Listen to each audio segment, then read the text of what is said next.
La transmission devient un devoir essentiel parce que ce n'est que par ce biais, d'abord que le monde prendra et pourra prendre la mesure de la catastrophe à laquelle l'humanité peut arriver.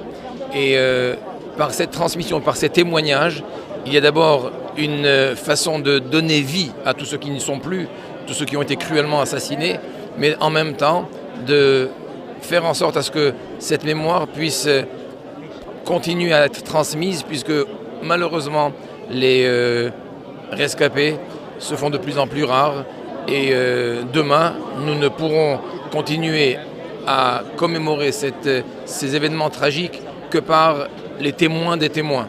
Et c'est dans ce sens que nous organisons ces différentes soirées pour transmettre le flambeau. Ils nous ont mis dans des wagons. On est resté quelques jours. C'était peut-être un tri, je ne sais rien. On nous a mis dans des wagons à bestiaux. Ils nous ont fermés et on est arrivé à Auschwitz, à Birkenau. On nous a fait rentrer plus tôt que d'habitude et interdit de regarder par la petite fenêtre de la chambre du bloc où on était. Moi, je dormais au-dessus, donc il y avait la petite fenêtre. Et j'ai tenté de regarder parce que je voyais le ciel qui était rouge. J'ai regardé et qu'est-ce que j'ai vu? J'ai vu le faux crématoire qui brûlait, des camionnettes avec des personnes avec une couverture, je présume, qui devait être nue. Donc, le faux crématoire qui brûlait et de retour les camionnettes vides. Et ça a fait ça toute la nuit. Aller-retour, aller-retour. Et j'ai appris le lendemain, un convoi entier a été brûlé, aucun survivant. Comme je suis miraculé, je veux dire, je crois au miracle, pas religieux, mais je crois au miracle. J'en suis un des miracles.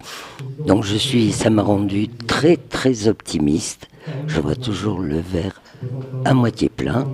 Mais aujourd'hui, c'est important qu'on les écoute. C'est important qu'on écoute ces personnes témoigner aujourd'hui, parce qu'on sait très bien que dans 10 ans, 15 ans, 20 ans, les témoins directs disparaîtront, et c'est très important qu'aujourd'hui qu'on soit là pour les écouter raconter leur histoire.